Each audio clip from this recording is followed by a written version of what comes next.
สวัสดีครัสวัสดีบครัสวัสดีครัยินดีบต้อนรับทุกท่านเข้าสู่ช่องแฟนบอยมาจ้าวันนี้เรามารีแคปกันใช้แลนด์อ่ะก็อีพีที่3เนาะของรันไม่ชอบวายนะจ๊ะใช่ทุกคนค่ะ CSR กันดีกว่า ปิ้งปองมาร่วมดีอะไรนะมาร่วมกับถูเรากป่ะ ไม่ได้ก็ส่งเป็นเงินมาให้เรา ให้เราเพราะว่าเรานำเงินทุกบาททุกสตางค์อยู่แล้วคือไปทำ CSR ถูกเงินเสียเข้าศิลกับปินหมด ศิลปิน เลิศก็วันนี้เป็นไงวันนี้สนุกนะตลกฉันว่าจังหวะเขาดีนะเอาจเอริงอผมบทอะไรมันไปกันได้หมดเลคือยอ่ะมันจังหวะกลมกลืนกันอ่ะคอมเมดี้มันไม่ได้เป็นจังหวะเซตอะ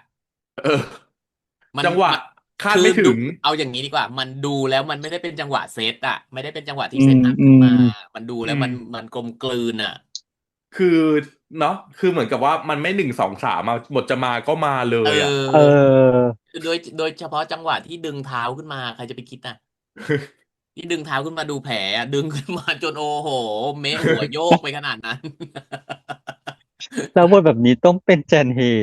ต้องเป็นแจเท ไม่เข้าใจแล้วทำไมบทโกโก้มันดูน่ารักเออแล้วแล้วมันคือมันดูเหมาะจริงๆนะเวลาบทโกะอ่ะบทโกะมันก็เหมาะกับแจนเฮอ่ะงงอ่ะโกะแล้วกึ่งอ่ะโกะแล้วทำทรงอ่ะเออเออมันดูแล้วเแบบคือต่อให้ออคอมเมดี้ไหนที่เราคิดว่าเดี๋ยวมันเกิดแน่ๆเช่นรองเท้าส้นเข็มมาเนี่ยกูอ่าล้มแน่อ่าๆแต่อืมนางก็จะมีลูกเล่นให้เราขำเพิ่มเช่นแบบรีเพย์นางล้มอยู่อย่างนั้น ล้มแล้วฟาดลงไปอย่างเงี้ย ไม่ล้แต่เรามตัวงอฟาดแล้วลงไปนอแล้วก็นอนนด้วยนะลงไปอ่ะไม่ได้เออ แก้ตัวไม่ได้อะไรด้วยนะลงไปนอนเฉยๆแล้วรอให้ลูกน้องยกขึ้นมาแล้วก็มายืนสวยเฉยๆไม่ได้มีแบบว่าแสดงอาการอะไรอย่างเงี้ย ใช่แต่คือภาพของรันในออฟฟิศนางเป็นอย่างนั้นไงอือืมเม ออเป็นตัวมัมแบบว่าไม่ได้แคร์สื่ออะไรเงี้ยแบบชอบอยู่แล้ท่าเดิวนบนดินมากเลยนะการใส่ลูบูแตงส้นเข็มเดินบนดินแล้วเดินแบบสับกลับมากเออเลิศแต่ละคือมัน represent ความเป็นแบบความเป็นเซลล์มากเพราะเพื่อนที่เป็นเซลล์หลายคนอะคือแต่งตัวเนี๊ยบมากตลอดเวลาแล้วดูขนาดออกดีไงขนาดแบบมากินข้าวกันหลังเลิกงานต้องถามว่าแบบไม่มีรองเท้าในรถเปลี่ยนเหรอ คือนางแบบตลอดเวลาคือเนี้ยบตลอดเวลาอะไรเงี้ยภาพดูดีมากอืแบบใช่มเลยอ่ะชอบอืมแล้ววันนี้มันก็จะมีบทแบบชอบอ่ะชอบบทที่เขาใส่มาแล้วเป็นมุกที่แบบไหลลื่นแล้วเราเป็นมุกไม่ได้อาชีพเอะอะไรอ่ะเป็นมุกอาชีพอ่ะยังไงอ๋อคนละอันเหรอคนละอันกับลุงเหรอลุงหมายถึก็ละอันงอีซีนที่ก็ละอันเขาแบบเข้าได้เข้าเข็มกันอยู่แล้วเขาก็พูดเกี่ยวกับอาชีพอ๋อผ่านโปรแล้วงานก็อยากจะตั้งใจทำงานอะไรนั่อ๋อนน่ะอ๋อมันเป็นจัเอ้ยมันงหวะที่เกี่ยวกับเนียนๆไปเนอะมันเนียนเนียนไปกับการทำงานน่ะแต่มันไปใช้ในบริบทอีกแบบหนึ่งอะไรอย่างเงี้ย ส่วนเจ้าตรงนี้มีอะไรกันไหมเออ ซึ่งตอนแรกก็คือไม่ได้คิดอะไรเออนะคือฟัมันงผ่านต้องคิดแล้วไปแล้วนะถ้าฉันเห็นยายรันเนี่ยอาการออกว่าอ้าวเพิ่งนึกออกคือเอมันเนียนอมามันกไงดันไปพ้องไงมันดันไปพ้อง เออ คือแล้วบางมุกถ้าหัวเราคิดดีอ่ะถ้าอืมหัวเราคิดดีก็จะรู้ว่าพูดถึงปัตเตอร์อืมเนี่ยมันคือเขาเรียกอะไรนะเสน่ห์ของภาษาไทยไงคใช่นไม่สองแง่สามคิดอะไรงามค่ะกับคนทะลึ่งอยู่ด้วยกันเออมันเสน่ห์ของภาษาไทยที่มันภาษาไทยมันดิ้นได้มีอะไรกันอืไหมเนี่ยมแล้วบางมุกอ่ะนางปล่อยผ่านเลยนะนางไม่ตบนะเช่นไปถามพี่จันทาว่ามีพรสแตนไหมอ่ะเออ เออ แล้วพี่จันทาจะพกพรแซนทำไมอ๋อสงสัยพี่จันทาปวดฟันคุดไงป้าอ๋อเพราะตอนลุงปวดฟันคุดลุงก็กินพรแซนนะอือ๋อเหรอตอนที่ยังมไม่ผ่าตอนไม่ใช่ไอบูที่ยังไม่ผ่า เหรอลุงเพราะว่ามันเออเพราะว่ามันในดีกว่าบูนะเขาเรียกอะไรนะมันออกฤทธิ์แรงกว่าพารามันแรงกว่าเหรอพาราโมอือ้าวก็มันถ้าแรงกมว่ามันต้องเป็นไอบูไงก่อนที่จะไปถึงพอนสแตนแสดงว่าลุงมีลุง เมนเหรอ แรงมากแล้วตอนผ่าหมอก็ให้ยาแค่พารามาใช่ป่ะลุงก็อืไม่กินนะมที่หมอให้ลุงก็ไปซื้อพอนแตนกินต่างหากว้าเพราะไม่เอาจริงๆมันเอาไม่อยู่ถ้าแผลผ่าฟันคุดอ่นะมันเอาไม่อยู่จาริงแล้วลุงบอกว่าไงซื้อให้เมียครับเนี่ย ๆไม่เภสัชเขาก็รู้ว่าถ้าเรามาอ๋อซื้อมันไม่ได้ มันไม่ได้เป็นเฉพาะยาเจาะจงว่าต้องปวดท้องเมนอย่างเดียวไงนึกอ อ่า อกปะ อ่า ก็คือยาแก้ปวด อืม กิน แต่ เป็น คื ป อ ระจ ถ้าเป็น แต่คือถ้าฉันเป็นรันอ่ะ ฉันจะไม่ไปถามพี่จันทราคนแรกไง ฉันไปอาจจะไปถามแตงกวาก่อน หรือว่าไปถามนุ่มนิ่มก่อนนึกอ ไม่อกมั้ย แต่คนที่ไปถามอ่ะคือนุ่มนิ่มไม่ใช่เหรอเดินไปถาม ต้องถามว่านุ่มนิ่มทำไมนุ่มนิ่มไม่ไปถามคนอื่นถามแค่พี่จันทราคนเดียวด้วยนะ ำเพราะว่า ยื พี่ น จัน ผู้ ทรา หญิ เป็ ง นหัวห เรีย น้าง ให้ หน้าก จ้า ระดาน ค่ะ กันเลย คิดว่า นะ เน แต่ ร ถาม มิต พี่ ได้ จัน ทุ ท ก ราคน สิ่ง เดียว อืม แล้วพวกแก๊งนุ่มนิ่มกับแตงกวาก็อยู่อย่าง อยู่ตีค เขา วามอยู่ เขาตึงกันนะ เขาตึงกันมากไม่มองหน้ากันเลย ไม่ คือ แต่ เหมื ฉั อน นก็งงแตงกวารู้นะคือในหัวคิดว่าเขาตีกันอ่ะ อืม พี่อะไรนะพี่รันมันแรกพี่นั่งกับแตงกวาก็ได้ คือ ถ้าเป็นฉันไม่แลกให้นะ ถ้า จริ ฉัน ง รู้ว่าเขา ก็ ตี รู้ กั ว่าน ตี น่ะ อยู่ อะ ไม่ ไรอ แต่ ย่าง ถ้า เงี้ย ปวดสมมติถ้าปวดหลังอะจะแลกไหม ไม่ต่อให้ ฉัน ป จะ วด บ ห อ ลั ก ง ว่า ก็คือ เก้า แต่ อี้ เขา แถว มานั่ ที่ งแล้ว นั่ง เขา อ่ะ ตี จะ กันเธ แถว อ 2 นึ ห ก รือ ออก แถว ปะ 3มันเท่ากันค่ะ อืม อืม แต่ว่าคือ2 อื ค ม นนี้เขามีแผลไงว่าอยากจะให้ เอ รัน อ กับวายแบบเป็นเพื่อนกัน เออ นา แต่ งอยา คื ก อ ให้ ถ้า ผู เป็น กมิตร ถ้าเป็นลุงนะ ลุงจะให้ไปนั่งรถคันตัวเองนะ อืม จริง คือ อ๋อ ก็ มัน ก็ จะ มัน แล้ มี วให้ คน บาส ขั ส ขั บา บ ยกว่า เออ ใช่ แล้วปรับเบาะเอนได้ ถูกนอนได้ยาวเลยอันนั้นน่ะปรับ แต่มี เบาะ ค เอน น ไม่ ลง อ ไป ยาก นอนได้ส ก็ บา มี ย คนไม่อยากกลับไง อยากขับรถตู้ อืม คือฉันก็งงนะ เพราะว่าทำไม ถ้าแบบปวดท้องขับไม่ไหวก็คือขับรถ ถูก ตัวกับรถตัวเองแต่ให้น้องขับค่ะ อะไรอย่างเงี้ย ก็ คือน อ ถ้าน ส ไป มมุติ สิ ว่าตัวเองขับมาคนเดียวแล้ว เออ ขับรถกลับไม่ได้เรายังเข้าใจเนาะว่าต้องไปนั่งรถตู้ แต่อันนี้คือ อื มัน ม มีน้องขับให้ไง อื แล้วแถม ม มาถึงบนรถตู้ยังปวดหลังอีก เออ มันบ่นปวดหลังงี้ เนียนไงนางเม็ดเยอะ เนี่ยพอ ซึ่ง แก้วมังก เอา ร จ ต้อง ริง ๆ เข้า ถ้าจะจับโป๊ะอะคนมันจับโป๊ะได้นะเห็นเปล่า เนี่ ถู ย ก แล้วแต่คือตอนเนี้ยเหมือนกับว่าเขาก็เปิดโอกาสเปล่า คือตัววายเองอะนางก็ไม่ได้ปิดแค่ว่าจะเป็นเฟรนด์ เป็น with with น่าจะ เฉ ใช ย ่ น่าจะใช่ คือมันเขาเรียกอะไรนะ น่าจะเริ่มลองทดลองอะป้า อืม ทดลองไปใน เขาเรียกอะไร เริ่มต้นที่ friend with ใช่ไหม แต่ทด อื ลอง ม ดูว่าถ้าเกิดว่าเราจะข้ามขั้น friend อ่ with ไปเป็น า แฟนน่ะ มันจะ คื ได อโด้ ย หรือ ส่ เป วน ล่า ใหญ่อย่างที่พูดไป EP ที่แล้ว friend with ไม่เคยสำเร็จ อืม แม่งล้ำตลอด อ้าว แต่ว่ามีคนสำเร็จนะ ยายไง ว้า พี่สจ๊วตท่านนั้น ไม่แต่อันเนี้ยคือ 2 คนน่ะเขายังดีตรงที่เขายังไม่มีแฟนไง หมายถึงว่า อื ที่เป็น ม ตัวเป็นตนน่ะ เขาก็สา อื มารถ ม ทดลองได้ ซึ่งบางคนที่มันมีแฟนแล้วมันมามี friend with น่ะ อั อื นนั้น ม น่ะมันจะยุ่งยาก อ่า อืม ก็เข้าใจ อืม ยุ่งแต่ อื ไม่ ม ยาก ช ห อ รื บ อเปล่า ล้ำ ลุ เส้ ง นไง อืม แต่เนี้ยคือ แน่นอนอ่ะ ล้ำเส้นแล้วแน่รันล้ำไปก่อน แล้ววายตอนนี้วายเปิดให้แล้ว รันน่ะเห็นชัด อื เนาะ ม รันน่ะเห็น อื ชัด ม เลยอะว่าอยากจะ อื อยาก ม จะข้ามเส้นfriend น่ะ แต่คือเอาจริงๆนะ คือส่วนตัวรู้สึกว่าวายเองอ่ะ นางไม่ได้แบบปิดกั้นขนาดนั้ สั น ก ใน ที ตอนแร เดี ก ย อะ ว แต่ว่าซะทีเดียว เพราะว่าที่นางโกรธอะเพราะว่าวายไปรันอะไปจี้โดนจุดนาง2 รอบมากกว่าปะ ใช่ เป็นเรื่อง คื ที่ อ นางไม่อยา คื ก อมันมี พูด trigger ถึง point ของ แต่ นาน าง ง ก็ อะ ไม่ อื ยอม ม พูดไง นาง ก็ ไม่ คื ย อ อมบอกไงว่าเรื่องอะ ก็ ไร คือ เป็ เห็ น น อะ ด้ว ไร ยกับป้าว่านางอะไม่ได้ปิดร้อย แต่นางก็ไม่ได้เปิดร้อยเหมือนกัน เอ ไง อ ใช่ คือเชื่อว่า ไอ้ที่ไม่พูดอะ 1 ไม่ได้สนิท อืม แล้วมันเป็นช่วง เป็นไปได้ introduction ของการที่เริ่มคุย เพราะ อื ฉะนั้น ม มันไม่มีอะไรจำเป็นที่จะต้องเปิดให้รู้ว่ามันอะไรคืออะไร ค่อยๆเรียน อื รู้ไป ม แล้วมันถึงค่อยมาเปิ แล้ว ด มัน ถึงจะถูก ถูก เห็นด้วยกับ แล้ว เจ มันดูเป็นจุดอ่อนของเราด้วยเนาะ ถู จุดแบบจุ ก ดปมของเราอะไรเงี้ย คือเหมือนเขาค่อยๆแง้ม ค่อยๆแง้มสิ่ง เขาเรียกความเป็นตัวเองออกมา ค่อย อื ๆ ม เปิดเผย ค่อย ๆ นู่น ค่อย ๆ นี่ออกมา แล้วเดี๋ยวมันก็จะคง 100% เอง ซึ่งจริง ๆ แล้ อื วปมขอ ม งวายกับปมของรันใกล้เคียงกันเนาะ เพ อื ราะว่าม ตอน อืม รันที่เขาเล่าใน EP ก่อนอะรันเองตอนแรก ๆ ที่เป็นหัวหน้าแผนกเข้ามาก็โดนเหมือนกันไง อื อื ม ใช่ อื ใช่ ม แล้ววายก็โดนในเรื่องเดียวกันอะไรเงี้ย อืม เรื่องของการใช้ความสวย อืม ซึ่งแบบ ไม่สวยก็ผิดเนาะ อันเนี้ยเอาจริงนะ คือเป็นเรื่องแบบเป็นเรื่องจริงมากเลยเว้ย ในสังคมที่ส่วนตัวเคยเจอมาอะไรเงี้ย คือการเข้ามาแล้ว แล้วเราอะแล้วคือดัน คือดัน เพื่อน หน้า เพื่อน เพื่อน เป็นเรื่องของ เพื่ เพื่ อน อน เพื่อน แล้วดันหน้าตาดีอ่ะ ซึ่งมันจะแล้วดันผลงานดีอีกอ่ะ เจ๊ มัน เป็น จะมี ยาย อีก หน่อยดิ มันจะมีอีกพาร์ทหนึ่งอ่ะ ที่แบบโดนโจมตีว่า ก็ไม่ได้ขนาดนั้นป้าเพราะหน้าตาดีหรือเปล่าเลยได้คำชมหรือว่าเพราะหน้าตาดีหรือเปล่าแบแล้บวยิ่งโดยเฉพาะเซลล์เขาเนาะเลยชอบโดยเฉพาะอาชีพเซลล์อ่ะคือเอาจริงๆนะมันก็ต้องยอมรับว่ามันมีภาษีบวกเข้าไปนะมีเขาเรียกอะไรมีก็เป็นข้อได้เปรียบ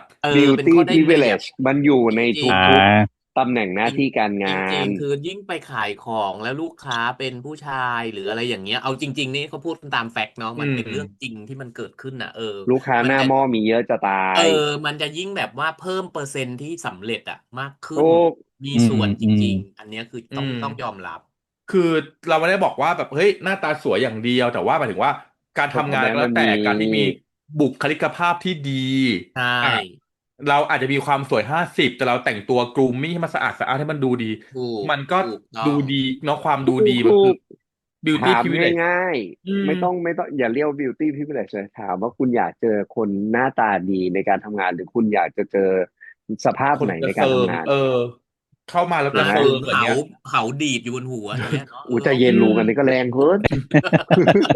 เอาจริงๆคือแบบไปคอนแทคงานอ่ะเดินเข้าไปคนหนึ่งหัวกระเซิงยุ่งชุดอะไรก็ไม่รู้เอืมีกมลิ่นตัวอออะไรเงี้ยคือเราก็แบบมันก็เป็นอีกอิมเพรสชันหนึ่งแล้วอ่ะถูอืมกอือืมมประมาณนั้นเพราะนั้นอันเนี้ยมันแบบเนาะก็เป็นอือิชชูแหละมเอาจริงมันเป็นแฟกต์แต่ว่ามันดันกลายเป็นเขาเรียกอะไรนะปมในใจของคนที่โดนนินทาว่ากลายร้ายไงอืมกลายเป็นแบบผิดอะไรวะที่สวยเอคืออมันคือคนที่คิดดีคิดเยอะมันก็จะอารมณ์หนึ่งอืมอืมแต่ไหมแต่ถ้าถามว่าในเวอร์ชันที่ so what อ่ะอืบางคนอืมเออแล้วบางคมันนนินทาด้วยความอิจฉาล้วนๆค่ะ ทุอืกใช่แล้วแล้วมันเป็นแบบหนึ่งอย่างเลยนะที่เราเคยได้ยินมาว่าถ้าเขาโจมตีอะไรเราไม่ได้อะเขาก็จะมาโจมตีรูปร่างหน้าตาเราบิวตี้ใช่อืมด่าอะไรไม่ได้ก็มาทำด่างานสู้ไม่เรื่องนี้แหละได้ไงใช่อืมเออก็เลยมันต้องหามีในทุกเรื่องแบบมันมีสในทุกววยเหรองอาชีพอืเอาง่ายๆมันมีมในทุกวงอาชีพแหละการนินทาว่าร้ายแล้วก็การบิวตี้บิสเนสเอาจริงๆมันมีทุกอาชีพจริงจริงสวยส่วนใหญ่ก็สวยหรอหันกลับไปแล้วก็สวยกว่ามึงอ่ะจบเออถ้าความจะจำมีมเก่าได้ไหมของ Snap เหมือนกันถ้าความสวยมันเป็นเรื่องง่ายทำไมถึงไม่สวยล่ะคะ เออ เออเออันอนี้ละถูกเอที่สุด อทำไมถึงไม่สวยล่ะเออจริงนี่ล่ะจริงนี่เลิศล่ะนะเลิศแล้วประเด็นแล้ววันที่ นี้เขาก็ไป CSR กันอยากชวนคุยมากเลยอะเพราะส่วนตัวไม่เคยรู้ประเด็นนี้จริง สไม่งสัยรู้เหมือนกันมานานแล้วเหมือนกันว่าทำไมลุงถึงถึงต้องปลูกถามเมื่อกี้แต่ต้นไม้ไงตอนที่รีแอคอะว่ามันมีจริงใช่ไหมอีที่ไปทำภาพขุดดินเอาต้นไม้ลงแล้วเอาต้นไม้ขึ้นมาอย่างเงี้ยมีจริงใช่ไหมรู้แค่ทำจริงไปขุดจริงแต่ไม่รู้ว่าขุดออกเออเคือเพราะออว่าที่เราไปที่เรามีประสบการณ์ไปกันมามันคือทำจริงไงมันคือปลูเออกจริงแต่มันเราไม่รู้ทำจริงแต่นะว่ารับหลังเราไม่รู้ เรา behind the อะ scene เนี่ยรับหลังเราปุ๊บพอสมมุติว่าบริษัทเราบอกว่าเราจะไปปลูกตรงนี้ปุ๊บมันจะมีทีมอื่นมาขุดออกหรือเปล่าอันนี้เราไม่รู้อันนี้เราคือไม่รู้เคยเห็นแต่ข่าวที่ว่าไปปลูกแล้วก็สุดท้ายก็ไม่มีใครดูแลแล้วต้นไม้มันก็ตายอันเอนี้คือเคเออยเห็นข่าเออวอยู่เออแต่ถ้าไม่รู้ว่าอย่างนั้นนะถึงคือขั้นมีอย่างนี้ออร์แกไนซ์มาเออ เอาไปให้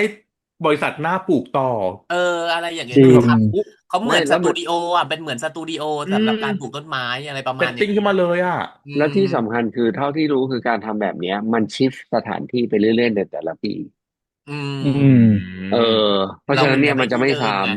สมมุติว่าปลูกต้นไม้เหมือนเดิมทุกปีก็จริงแต่เราไม่ได้ไปปลูกที่เดิมำอะไรถูอืมกมันก็ใชจะโรเตทไป่เรื่อยเพราะว่าส่วนตัวที่เคยไปทำมันลงป่าชายเลนจริงๆอ่ะเลยคิดว่าไม่น่าจะมีใครมาอืมขุดเปๆล่าวะลงโคลนครึ่งแข้งเลยค่ะเออันนั้นก็คืออแสดงว่าทีมที่ไปทำคือเลือกทำจริงๆไงเพื่อจะสร้างมันจริงๆไม่อืมได้ทำมาเพื่อเอาภาพอย่างเดียวแต่เราไม่รู้อืมอย่างที่เราบอกอ่ะป้าคนที่เราทำอะเราไม่เคยเจอว่ามันมีไหมไงพถูวกที่เป็นก อืม ออร์แกไนซ์การปลูกต้นไม้อะไรอย่างเงี้ย ซึ่งอาจจะมีหรือแบบจริงก็ได้นะ แบบเนี้ยหรือเป็นแบบเนี้ยป้าแบบสถานที่ที่เราไปได้ที่รับคนได้เยอะๆมันอืมอาจจะไม่เหมาะกับการปลูกต้นไม้ที่นั่นหรือเปล่าพอลงเสร็จปุ๊บเขาเลยต้องย้ายไปที่อื่นที่มันเหมาะกับการเจริญเติบโตของต้นไม้แทนเนี่ยคือจอันนี้ริงๆแล้วก็ไม่รู้เท่าที่รู้แล้วกันว่าการเลือกโครงการ CSR มันก็คือหนึ่งคือมันต้องการภาพอือืมสองคือโครภาพงการเหล่าแบบนี้อยู่นั้นแล้วโครงการเหล่านั้นเนี่ยทำแล้วได้ประโยชน์กับพื้นที่จริงๆไหมถ้าโอเคเราเห็นบริษัทใหญ่ๆใดๆมหาชนทั้งหลายเนี่ย โดยส่วนใหญ่เขาก็จะพยายาม select ให้มันได้ถึง target ปลายทางจริงๆอืแล้วมก็ให้เจ้าของพื้นที่สร้างให้มัน sustain อยู่ต่อไป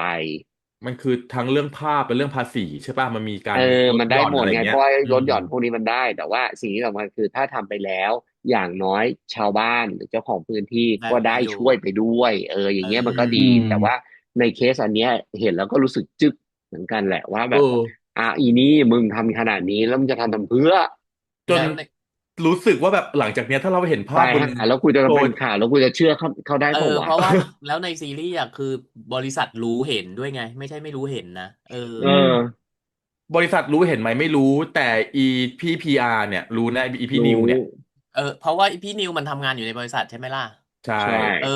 ซึ่งก็แสดงว่า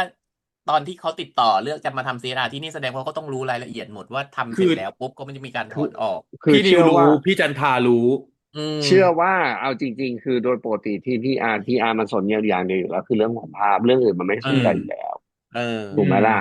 เพใช่ราะฉะนั้นในใช่สิ่งเพียงแต่ว่ามันก็อาจจะไม่ได้สร้างสำนึกจริงๆของการที่จะทำไปแต่ว่าเพียงแต่ทำไปเพื่อให้งานของกูจบเนี่ยอือืมมเออก็คือมีภาพไว้ส่งอ่ะก็มีว่าภาพไปออกสื่อไงก็ตามมีได้ภาพไว้ส่งฟังก์ชันของพีส่งอาร์สื่อส่งนายอะไรแค่นั้นอืมเหมือนซึ่งเหมือนเหมือนพอมันเหมือนเอาจริงนะ มันน่าจะเอาไปนี้ได้นะลดหย่อนภาษีใช่ไม่ใช่ไหมแต่คือฉันน่ะเข้าใจในมุมของวายเนาะพอก่อนหน้าเนี้ยเราได้รับแค่ข้อมูลมาว่าบริษัทเราอ่ะดีอย่างนั้นดีอย่างนี้อืทำนี่มนี่นี่นี่นี่แล้อืวพอเราไปมขายของอ่ะเราก็สามารถพูดได้เต็มปากว่าบริษัทเราอะทำอะไรบ้างแต่ว่าพอวันเนี้ยเออพอมันมาเห็นภาพจริงอ่ะเราฐานะก็จะที่เป็นแบบกระดากปากนิดเออนึงมันอาจจริงจะกระดากจริงปากไหมที่จะไปขายสิ่งเหล่านี้อะไรเงี้ย จริงจริง รู้สึกขนาดเราเป็นคนดูเรายังรู้สึกเลยว่าเฮ้ยมึงทำขนาดนี้เลยเหรอวะ เอออืมซีเนาะรีส์แบบทำงานมามีกใครรู้มาบอกพวกเราหน่อยเราไม่เออรู้จจริงริงๆเราเห็นแต่ภาพเราเห็นอืแต่มอ่ะการโปรโมทเห็นแล้วจริง เห็นแล้วช็อกเหมือนกัน พอมาเห็นแบบเนี้ยเราก็เราก็มานั่งคิดเนอะที่เราเคยไปเสียสร้างมันก็ทำอยู่ไม่กี่อย่างอ่ะวนอยู่เนี่ยอืมปลูกต้นไม้เก็บมันก็อาจจะขยะเป็นแบบชายหานี้ก็ได้ดใดบๆวนริจาคขไปวนมาองไปปลูกปะบริการังจาคทาสีโรงเรียนอะไรเนี่ยวนอย่างเงี้ยอยู่แค่นี้ก็วนอยู่ตรงนี้แหละไม่คือเอาจริงคืออย่างน้อยอะถ้าสมมติทาสีโรงเรียนเงี้ยมันเราเห็นว่าได้แน่นอนอ่านึกอเก็บขยะอันนั้นมันอกไหมทำให้คงทำกับเด็กภาพไม่ได้ๆเนาะมันคงไปลอกสีออกมาจากกำแพงไม่ได้ ถูกไหม เอเออ อเก็เออบขยะเออมันก็ได้ขยะออกมาได้ขยับออกมาอะไรอย่างนี้แต่อันเนี้ยมันเห็นคือแบบปลูกต้นไม้แต่แบบต้นไม้ไม่ได้ลงคืออะไรอืวะมแล้วอีกอันหนึ่งที่อืเขาคอนเซิร์นมก็คืออะไรนะเอาต้นไม้อะไรก็ไม่รู้มาปลูกมันกระทบระบบนิมันเวศเดิมหรือเปเออล่ามันแมทช์กับก็จริงพื้นที่เอหรือเปล่าซึ่งอก็ถูกเอาอีกเราก็ไม่คิดเหมือนกันนะเราเคยไปทำ OSR นะแต่เราก็ไม่เคยคิดถึงประเด็นนี้นะว่าเอ้ยชุมชนหรือว่าตรงเนี้ยมันควรมีต้นเหมาะไหมไม้ต้นนี้หรือเปล่าต้นเอไม้พันใชธุ์นี้หรือเปล่า่อะไรอย่างเงี้ยก็จริงแบบต้นปลาหมอคางดำมาอะไรอย่างงี้มันก็หยุจะแบบดค่ะไม่ใช่ค่ะ คือคือคนน่ะชอบแบบมักจะนึกถึงสัตว์เนาะแต่ว่าอาจจะลืมนึกถึงพืชเหมือนกันว่าเป็เนพืชลุกลาออนหรือเปล่าถูเอาจกริงๆนะนี่เราก็ต้องเรายอมรับโดยตรงเลยนะว่าเราคิดว่าเขาเอาต้นไม้เหมือนกันอ่ะอืมใช่มันก็สร้างแต่จริงๆมันร่มเงาไม่ถูกให้ตรงเนี้ยเหมือนกันอะไรอย่างเงี้ยแต่เราอืมไม่ได้คิดเลยเนาะว่าจริงๆแล้วสิ่งแวดล้อมแถวเนี้ยต้นไม้ต้นเนี้ยมันควรจะมาอยู่ตรงนี้หรือเปล่ามันจะสร้างมันไม่ปัญหาไหมแมทช์เช่นมันจะเรามาปลูกสร้างปัญหาให้กับสัตว์ให้กับอะไรตรเอองนี้หรือเปล่าอะไรอย่างเช่น เงี้ยเราก็ไม่ได้คิดไปเลยอ่ะปลูกต้นไม้ใหญ่มากแต่ว่าพื้นที่แถวเนี้ยเป็นพื้นที่ที่แบบเป็นไม้ล้มลุกเนาะมันก็ไปบังแดดต้นไม้ถูต้นเล็กกต้นไม้ต้นอื่นต้นอื่นตายหมอืดเออมก็จริงว่ะจริงจริงเลิศหรืออ่ะชอาจจะแบบอบนะรากของมันเป็นอืชอนชัมยทำให้ถนนต้นมีปัญอื่นหาไหมนั้นไม่ได้หรืออะไรก็แบบนี้ง่ายๆไงก็คือโกงกลางนั่นแหละดูอืมดูรากโกงกลางสิลอืองไปปลูกผิดมที่ดูสิโอ้อืโหม เละกลางเลยล่ะค่ะโกเห็นไหมล่ะงกลางคืออยู่ป่าเราชายเลเราก็นค่ะเราเออก็ไม่ได้คิดถึงเนาะแต่ซีรีส์เขาก็ทำมาให้เราก็ฉุกคิดมาบอกได้ว่าจริงๆมันควรจะคิดถึงผลกระทบพวกนี้ด้วยเนาะถูอืกแค่ว่ามปลูกต้นไม้เราไปเอาต้นไม้อะไรมาปลูกก็ได้อืมก็จริงอืมถูกต้องอ่ะคือเววันนี้ลาปลูกก็คงอยากได้ต้นใหญ่ๆโตๆแหละเออเเออท่ๆอ่ะวันนี้เหนือสิ่งอื่นใดอีกอย่างหนึ่งที่เห็นชัดมากเลยคือจริงๆสวยมากอุ้ยจริงต้องแต่งหน้าตอนที่ก็ ตอน สที่วยมารันแต่งอุ้ยหน้าก ให้คือแบบเอสวยอจริงโอ้สวยจริงโหสวยทั้งคู่เลยเอาจริงๆนะเอคือสวยอมากแจนก็จังหวะที่เดินลงจากรถที่มา อื CSR เห็นมป่ะโอ้โหสวยโอ้ใส่แว่นดำเหรอสับ เออันนั้นสวยอ มาก แต่ว่าล้มแค่นั้นแหละ แต่ว่าสวยมักลกสวยมักตกมักได้อย่างเงี้ยหรอเออ เออ ก็จริง ก็เลยตลก อืก็คือก็เลยได้สวยด้วยแล้ว แต่แต่ส่วนใหญ่ก็เลยคือเขาสวยด้วยแล้วเขาตลกด้วยไงลุงเราตลกมันก็อย่างเดียวเลยสมบูเออรณ์จริง สวยเรามันโกะอ่ะแค่ขายขำมันอะเนาะ น่ารักอ่ะ แล้วจริงตอนเล่นเขินนะฉันชอบนะ เนาะ เขินอืมมากคือแบบจริง เล่นจนเราเขินแบบเขินไปด้วยจนเรารู้สึกไปด้วยอ่ะแล้วนาแล้วงยิ่งเพิ่มความเซ็กซี่นะเอาจริงๆนะ อือืมมมันกลายเป็นว่ายิ่งเขินนางยังยิ่งดูเขินแล้วมันยิ่งเซ็กซี่กับการใส่แว่นกับผมลอนยาวขนาดนั้นน่ะแล้วพอเซตติ้งของห้องชีอ่ะดูพอห้องของวายมีความเป็นแบบชอบเฟมิมังงะนีนสูงแอนิเมะเอออะไรอย่างเงี้ยอืมทำไมเราถึงยิ่งรู้สึกว่าแบบโอ้โหคนนี้แบบฮอตเนิร์ดจังเลยอ่ะเออ มันเป็นแบบเหมือนโอตาคุอะไรเงี้ยเหรออืมแต่มันฮอตเนิร์ดจริงๆนะจริงๆอ่ะคือใช่ดูแล้วคือดูแล้วตอการแต่งนในเนี้ยตัวการแต่งอืมตัวนางอ่ะเป็นคนเนิร์ดเนาะอืเอมไม่ได้อแต่งตัวเซ็กซี่ไม่ได้แต่งตัวอะไรเลยอ่ะแต่การแต่แต่เวลางหน้าคัดการผมทำผโอ้โหมการแสดงตอนท่าทางออกมาแบบตอนก่อนโคตรเซ็กแต่งหน้าซี่อ่ะที่เอาผมมัดกลับเข้าไปแล้วเหมือนกับอืเอาอะไรมฝากอ่ะอืมมันคือนึกถึงคนคนหนึ่งเลยแล้วแบบว่าออกมาคือลุคนั้นเลยคือโจลี่อืมอือืตอนThe ม Tourist เลยคือแบบเสยมัดขึ้นไปปุ๊บแล้วเป็นก้อนเนี้ยแล้วแบบเหมือือนกับมีอะไรปากมปุ๊บเวลาเขาปล่อยมาแล้วแบบโอ้โหอย่างสวยอ่ะอืมแล้วเนาะเราคู่นี้เล่นพอดูเป็นธรรมชาแล้วมันแบบติมากเพลินใช่พอเราดูแล้วมันเลยดูเลยสบายหูสบายตามันยิ้มได้ตลอดแบบอะไรอย่างนี้เออถูกชอบอ่ะชอบเลยอ่ะแบบดูได้เรื่อยๆเลยอ่ะเรื่องเนี้ยสนุกจริงเนาะก็แล้วก็เดี๋ยวมาแน่ใช่ไหมอะไรฮะหืมหมอนรองคอ หมอนรองคอมาแน่โอ้ยฉันบอกแน่นอนมาอยู่แล้วค่ะสลุงว่ามาติกเกอร์ไลแน่นอนน์ก็คงมาอืมฉันว่าแฟนด็อกเดี๋ยวนะคาแรคเตอฉันร์ใกล้แล้วค่ะได้เลี้ยงเออหลานแน่ฉันว่านอนค่ะไม่นานอย่างเงี้ยเหรออย่างนี้เหรออืมอืไม่แล้วมีหัวนะของเจ๊เออจุกอะเธอของเธอเออไม่มีหัวแต่ไม่มีแค่หัวค่ะอ่ะซึ่งแสดงว่าหลานอาจจะต้องเป็นจิ้งจอกกับเสือหรือเปล่ารวมกันเงี้ยเหรอไฟใช่เกอร์ก็ไม่เอแน่หรอกอป้าเพราะว่าเท่าที่ลุงเคยจำได้นะมันก็มีหลายๆเรื่องนะที่มันมีแบบอ่เมื่อาเช่นใดที่เป็นแบบนี้อะไรเงี้ยเหมือนรองอ๋เท้าอของเรื่แบบองอะไรนะหรือเรื่องคุณอ่ทีอะไราอย่างอ่าเงี้ยอ่าอืมก็เป็นลายนู่นนั่นนี่แต่ก็อ่าไม่ได้มีรีเลทอะไรกับหลานอะไรอย่างเงี้ยอ่อืาม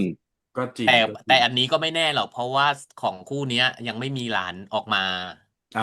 อืมไม่เดี๋ยวแน่ก็รู้อาจจะเร็วๆนี้ก็ได้แต่ว่าเร็วๆนี้เธอเชื่อฉันมั่นใจ หลานเต็มตึกแล้วเนี่ยตอนเนี้ยลุงว่าเดี๋ยวก็มีเพราะว่าน้องสองคนได้ขึ้นไอ้นี่ไหมนะ Blood and บอสซัม Blossom เหรอใช่ไหมก็ซ่อมก็ไม่ป่าป่าลุงว่าน่าเอ้าไม่ได้ขึ้นดิเรายังไปสัมภาษณ์มาอยู่เลยอืมไม่มีแจนมีแจนจริงอ๋อวันที่ฉันไปไม่เจอๆอ๋อ ก็เลยไม่ให้น้องขึ้นคือเอออะไรเจ๊แรงมากเลยลุงเลยคิดว่าเดี๋ยวก็มีเพราะว่าน่าจะเปิดตัวหลานนะครบทุกใช่คู่อะไรอย่างนี้นะในความรู้สึกลุงเนาะในกว่าอันนี้คือลุงคาดเดาเอานึกออกไหมแต่หลาลูกจะนน่าจะเป็นคาแรคเรียบร้อยเตอร์ยังไงแต่รู้สึกว่าน่าจะเรียบร้อยเพราะหลานแบบอาจจะเรียบร้อยมีความโกะเออป้าอย่าเรียบร้อยมาแล้วไม่ใช่เปิดกระโปรงให้คนอื่นดูว้ายตลอดเวลาอีกเหมือนหลานอีกคนนึงนะ หยุดค่ะ อันนั้นพ่อแม่ก็พ่อเขาเรียกอะไรแม่นางก็ไม่ได้อะไรขนาดนั้นนะแต่หลานออกมานี่โอ้โหโชว์อยู่นั่นแหละ เกาหัวเลย เยลโล่ แล้วก็ประมาปณนี้ระมาณนี้นะทุกคน EP อ่ะนี้เนาะเพราะว่าเชื่อว่า reaction เราได้บอกทุกอย่างแล้วว่าเราชอบจริงขนาดไหนถูจริงกจริงโอเคครับก็เดี๋ยวกลับมาดูด้วยกันเนาะใน EP หน้านะครับแปลว่าวันนี้เราสี่คนขอตัวลาไปก่อนนะครับสวัสดีครัสวัสดีครับสวัสสวัสดีคบรับบบายบาย